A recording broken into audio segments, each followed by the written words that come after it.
ஆமக்கறி சாப்பிட்டான், நான் பன்னிக்கறி கூட சாப்பிட்டேன், ஆமக்கறி சாப்பிட்டேங்கிறேன். எங்க அண்ணன் கேட்கிறாரு, ஏப்பா நம்ம நாட்டுல தடை விதிச்சு வச்சிருக்காங்கன்னு தெரியல என்னங்கிறேன். அது இந்த மாதிரி அரைக்கலை காக்கலை இதெல்லாம் கிடையாது.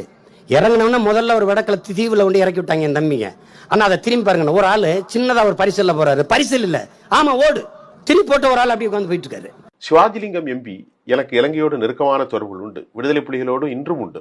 சிவாஜிலிங்கம் எம்பியோடு நான் சாப்பிட்டு கொண்டிருக்கும் போது என்கிட்ட சொல்றாரு, இலங்கையில ஒரு முறை இந்தியாவுக்கு வந்திருந்த போது, சீமான் யாருன்னு எங்களுக்கு தெரியாது, பல சினிமாக்காரர்கள் வருவார்கள், அப்போ ஒரு பொய்ய வடிகட்டின ஜமக்காலத்தில் பொய்ய சொல்றிய, உயிருக்கு போராடி கொண்டிருக்கிற ஒரு தமிழ் தேசிய தலைவன் தன் உயிரை பற்றி பேசுவானா, சீமானுக்கு ஆமகறி வாங்கி கொடுப்பானா, பொண்டாட்டி மதவதனை வச்சுக்கிட்டு டைனிங் டேபிள்ல சாப்பிட்டுட்டு இருந்தான் பிரபாகரன்.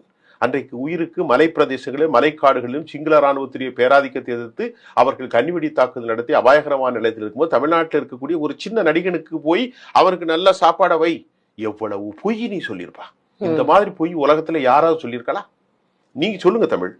சீமானுக்கு பின்னால நின்றுகிட்டு மதிவதனி அண்ணிட்ட சொன்னாரா, அவன் என்ன சாப்பிடறான்னு குறிப்பு எழுதி வச்சுக்கோ, இதா பிரபாகரனுக்கு வேலை.